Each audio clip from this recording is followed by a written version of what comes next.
y'all, what's up? My name is Mizzle. You watch my channel Mizzle 14, and I'm back doing a review of Love at the Lockup, Season 3, Episode 3, Date with Destinee. Okay, let's jump right into it. It was 6 couples mentioned so far, so let's jump right into the couples. Alright, it was 5 couples that we already have seen already, plus the extra couple that was shown this week. Alright, so the new couple was Shonda, and Tavis. Shonda's 28 years old, and Tavis is 49 years old. And Tavis is a good, well-paid man, he's an engineer, so he makes money. And he said a lot of people think that he's a player, but he's not. He's a romantic person. He's passionate. He loves to cuddle. He likes to do a lot of good things, like to cook. Well, he likes to do a lot of things that romantically for the females. And he just probably just haven't found a one yet. And he said he liked the girl to be faithful, to be loyal, to be great, to be all this, to be a good woman, ain't got a big butt. And then he finally found this girl named Shonda. Basically, she hit him up. I guess hit him up in one of his profiles or something like that he had, and he said he was bored. So he looked through it, and then he saw the profile, saw the message and everything, and he said, "What's going? What's good?" And they started talking. And they've been dating for 2.5 months. But he could see a future with her. He see a future with her. I was like, how you see a future with her so bad? He said he just looking for that one and only and everything. To find out every rest of love. I said, how you find that for somebody for prison? She just... Alright, so she been in prison for 3.5 years for selling drugs. I said, damn, most of the people who go to prison in this season is selling drugs. Like, so I was like, okay, selling drugs, all that necessary stuff. So he met up with his friend Tangy for 10 years. Now, we find out he had 3 kids, but none of his kids knows that he's dating someone from prison and everything. So I guess he will tell them sooner or later. But none of them knows. And he met with his best friend Tangy for 10 years. And they went clothes shopping because he said that when she went in there, she got nothing. So she had a hard life as well. He went to the shopping, spent like $600 something worth of clothes for her. I said, dang. I mean, he got like that, but I was like, gosh, $600? Now, Teddy said, I don't even know much about this lady. Like, what's her name? What is going on? How did you meet? Like, what's the tea?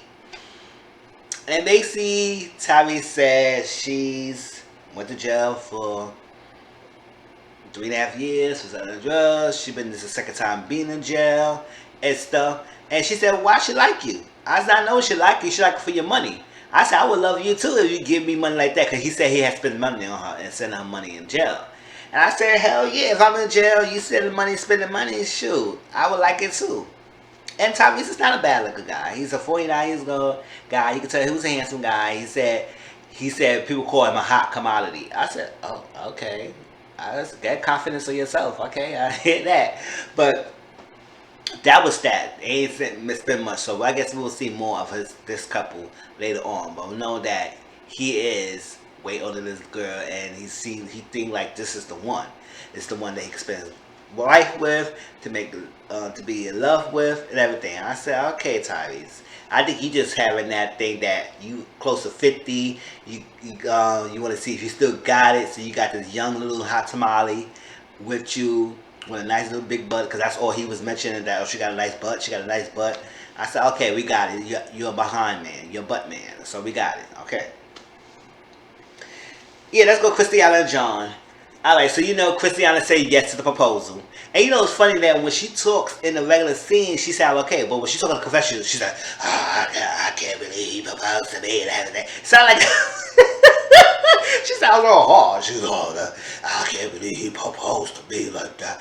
Everything. So she said yes. And she said, I can see my son meet a wedding or stuff like that. It's like, look, I can see my mom walking me down the aisle. I have him on the white suit. And I have like a whatever dress. What she said she gonna be on whatever dress she said she gonna be on. I forgot what kind of dress she said, but I think she said strapless dress or two-top dress, whatever she said. And she was ready planning her wedding right off the bat. She said, oh yeah, I can see this going on there and there.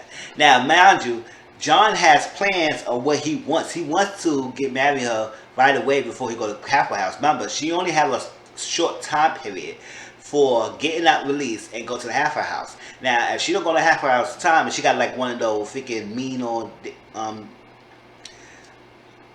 dick ass parole officer, then she could go right back. So then he ready cutting loose. So she's so happy. She said yes, got a limo. She said one of those limos for her. She realized it was for her. And I said, oh, okay. So they driving.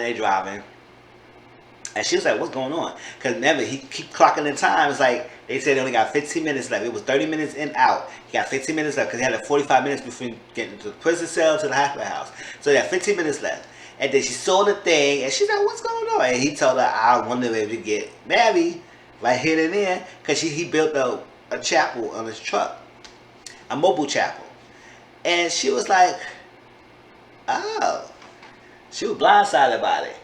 But she said, yeah, she just go ahead and do it. So they was going to take her. She said, got the dress. I guess he guesstimated her dress. Whatever. That's what the lady said, guesstimated. I said, oh, okay, guesstimated. All right. And I guess the dress didn't work. It didn't work out. I guess it go to rip. I guess he didn't really guess the weight and stuff like that. In fact, all that stuff in when he made that dress. So they said, get the prison clothes on. At that time, it was like 8 minutes. I said, oh, you cutting it close, man. Because you said that you're going to have a mean-ass parole officer. If she get one of those, you better make it in half an hour. Do that wedding thing another time, whatever, and wait. But he was trying to get all this stuff in, and then now she's starting to, she's getting like second thoughts because she said it's so much going on right now. I haven't been knowing him like that and all that stuff, and it's so fast, and I don't think I could go on with this. I said, oh, I hear that. So that's how it ended right there. So she's like hesitating right now. Now she realized she probably don't want to go on with this. And saying, hold up, this is doing too much because they said I will. Go to the thing, ask you a couple of questions. You can say yay or nay. Are you ready? Are you good? Are you good? And Christiana was stuck. Like, she didn't know what to say. She said, that's a no. Well, I said, girl, give her time. Like, this is so happening so fast. Pick up a limo, got proposed. Then she was agreed to do this. And now she realizes not everything that she's hoping to be. And then, mind you, she's worried about being there on time. Because she said, I can't be late. I can't be late. Can't be late. So I was like, get her to the halfway house, please. Really, get her to the halfway house. Next is Maurice and Jessica. Alright. So we find out that mainly the reason why Maurice did marry Jessica because he could get conjugal visits. Because in the state of California, I guess they call it family visitation, family time, whatever it is, that the only way he could get that, he get married. So I guess he married Jessica for that. I said, oh girl, you got used. I don't know why you would ever try to get married with somebody just because of good conjugal visits. But I guess that's my housewife, that's my needs. Alright? So they did it. So he got out, he's so happy. Like he's like, yes, he's been in the jail for a long time. So it's like I think he's like 7 years. So he's like everything's so new. Oh, this is fresh. And then he called his auntie and then he said he's gonna fly out there because he was in California and his parole was in California. For him to stay to be with his wife in Nevada, he had to go to parole and get his parole transfer from California to Nevada. So they had to go out there and fly and get that handled. Or if he can't get that, then he will not be able to stay with his wife in Nevada. I said, oh, okay. So that was that. So it took it to to their house, everything, and he went to the bathroom and he just minding the toilet tissue. I said, gosh. He said, oh, this is real tissue. This is the real tissue. I said, all right, do what you gotta do. I know you. Okay. All right, Maurice. So he excited to be home. And he's asking everybody, how y'all doing? What's going on? He said, you free, man, and all that stuff. And he said, oh my gosh, it's so feel good to be free. And I think it'd been like 2 years. They didn't have conjugal visits. They had conjugal visits before. But I guess it stopped for 2 years. And they haven't had the sex for 2 years. So now it's like, she nervous. I'm trembling. And I'm nervous. Waiting for it. Sounds like, oh, she ain't doing that. Tonight, the night. All right. Play me, make me your. What's up? Jessica do all that, but she nervous, and it was good. And he's just so excited. And after they did the thing, he said he gonna do his thing with the thing. I say thing like too many times. I'm saying stop. Oh my! They went in the bedroom to get it on, get the business, get the knock the boots and everything. And she probably want kids. He said he want to have babies with the Z at the end. I said, okay, whatever. I know you want to have more than one kid, but it is what it is. I said, oh, don't let it be another Savage Michael kind of situation. I can't have that. Like, and he want to have kids. He went to do his business, and then they made this freaking weird sound effects. Ooh. I said, what is that? It's like, what the hell is doing? He just banged her out so little quickly, and she making all that noise. I said, why we need all that freaking sound effects for? Like, I was like, oh my god, they really had. I was like, oh my gosh, we could have did with that without that. All right, so that was Maurice and Mike. Maurice and Mike. Ty, get it together. Maurice and Jessica. So, and then they took the plane. They had to go to LA. All that stuff. Next, Scott and Lindsay. Okay, you know the Scott, the one who's the 51 years guy, dating his 27-year-old Lindsay. And they had been communicating on the phone, I guess FaceTime and all stuff, but he never met her in person. So the first time he gonna meet her in person when he go pick her up. So they've been talking and communicating and never met in person. I said, oh, okay, all right. Just like Shonda and Destinee, he never met her. I mean, they had been talking, but he never met her in person, or he never seen her before. Meanwhile, as Scott, he probably had seen her on FaceTime and all that stuff, but he just never seen her face to face. So I was like, oh, okay. He was to do all this stuff. He got her. Remember, he packed all our bags. It's like, I think, 20-something thousand worth of stuff in that bag that he had got packed up, especially with the $1,200 phone and all that clothes for the halfway house, because she got to go to the halfway house. Then he realized that she want a good meal when she comes out, and basically one of the good meals she wants is a steak. I said, oh, she high class, girl. It's come on, you be high class in prison. Well, that's what it is. Want a good steak. He ordered a steak. I said, good. Then he went to get a Hummer.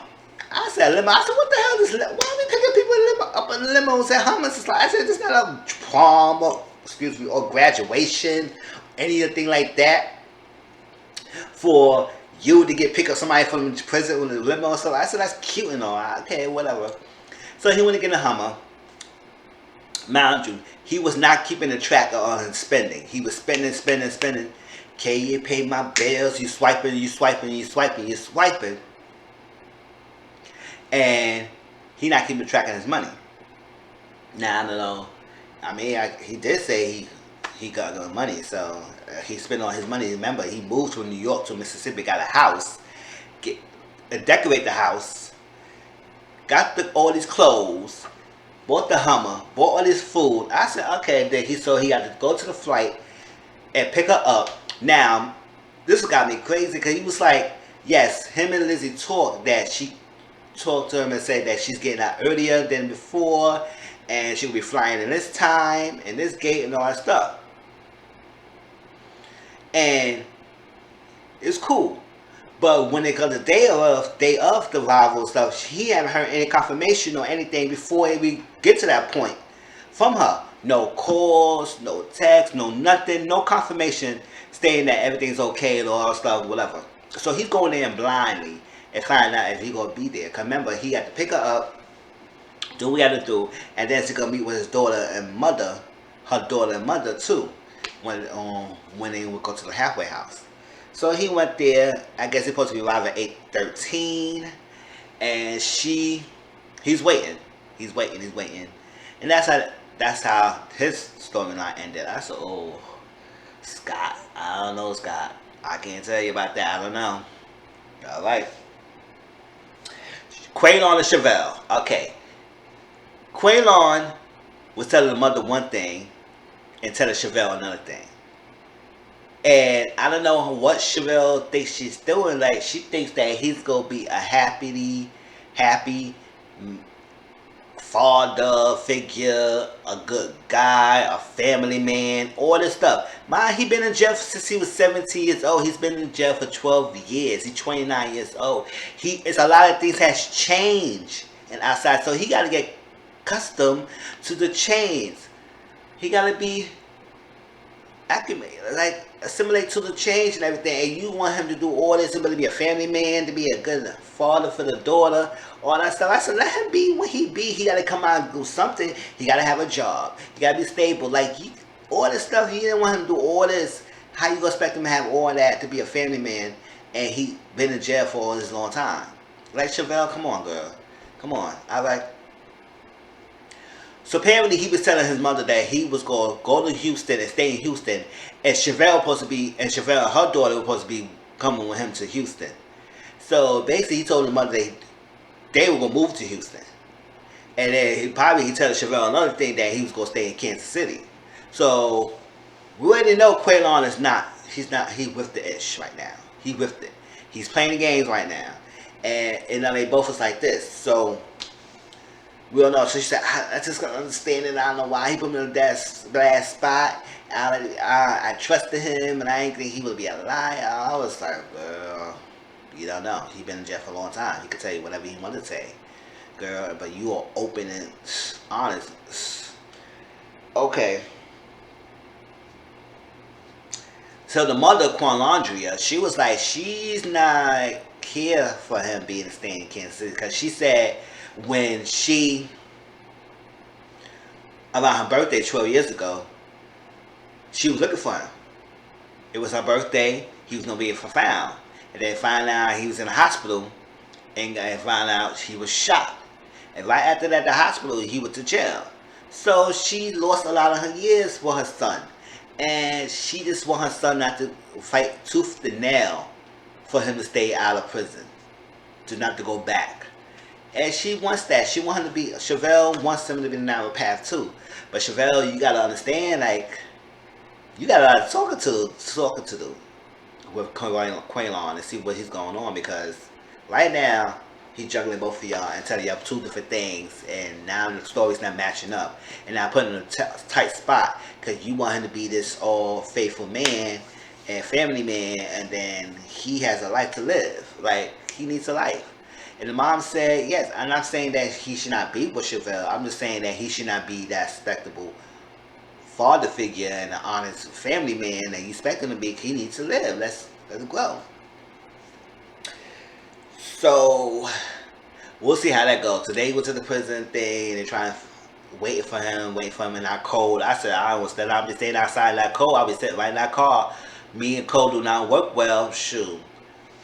I ain't gonna be doing shimmering in the cold, wait for somebody to get out of prison. No. Once I see you walk out, I get out that car. And that's what I'll be doing. I will stay around that car and be waiting for him. Drinking my Seagrams and everything. Waiting for him. I don't know, I can drink that.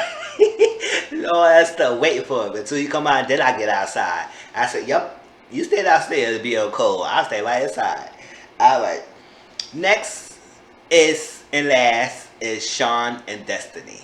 Okay, so this is time that Sean needs to pick up Destinee, right? And this is gonna be the first time he ever met her, because he never met her. He never seen her. So first time meeting, the first time he get her out. So he worried, he nervous, he want to see if this is the same Destinee, because he say she called her because she said she didn't want him to see her like that because she gained some weight and everything. So he kind of nervous of how she is. Now he's in the picture and all that stuff, and this is what she looked like. He got there, he made her tacos because she said she wanted some tacos. So he made her some tacos and everything. He said he could see her life with her. I was like, okay, yada yada yada. He picked her up. She came out and she was a short, little thick girl, so like that. And I was like, she gained some weight. Something told me she was always like that. She may get a few pounds, but something told me she was always like that. And the picture she was sending him were Photoshop as hell. She filtered that thing pictures to the T. She filtered those pictures to the 10th power to make it look like she was skinny, and then to go tell him that she gained weight. I said, child, okay. So got in the car. Their kids coming time. She was like, oh my God, he's handsome. Because he said, oh, he handsome, and he probably looked younger. I thought he was younger than he looked, but he's a handsome guy. That's fine. And he said he used to go with short, skinny girls, thin girls. But see how she gained his weight, and he looked at the picture and looked at the thing and realized it's her, and he would make an exception. I said, okay, you go use your short thin girls. You got your preferences, but don't act like you was a catch yourself. And now he said he never wine and dine and getting all serious with any women he been with. I said, oh well, the mother of your children for six children, and you never took any other woman seriously. That woman had 6 of your kids, and you never took her seriously to marry her, but the Destinee, you will marry her? Whatever. And he said he got some stuff, because I don't think he told Destinee that he has children and all that stuff like that. But that was Love at the Lockup, y'all. Please like, comment, subscribe to my channel. Tell me how y'all feel about this episode. I can't wait till next week to see any more, because I think it's 2 more new couples that have been shown that hasn't been shown yet. So I'm looking forward to more to this Tavis and Shonda story. And I'll talk to y'all later. Tell me how y'all feel. Alright? Peace.